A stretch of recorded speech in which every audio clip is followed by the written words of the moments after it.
એક કામ કરો, હવે તમે છે ને મને છૂટી કરી દો અને 24 કલાક છે ને ફોનમાં મથિયા રાખજો.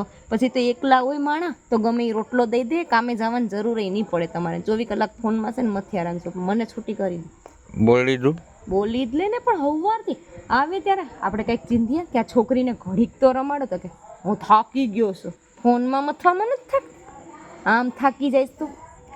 તારા ઘરે તારું આવું જ વર્તન હતું?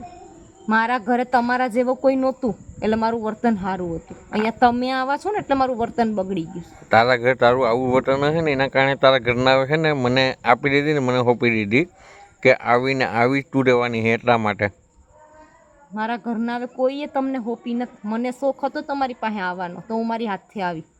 મારા ઘરનાઓને વચમાં તો લાવો હવે ભગવ તું ભગવ. તો ભોગવું જ છું ને, માથા તો પછાડું જ દિવાલા રોજ. હજી કેટલું ભોગવું? હવે ભોગવવું જ પડે ને. હા તે ભોગવું જ છું ને, ભોગવી લઈશ. હવે ક્યાં જવું? પગ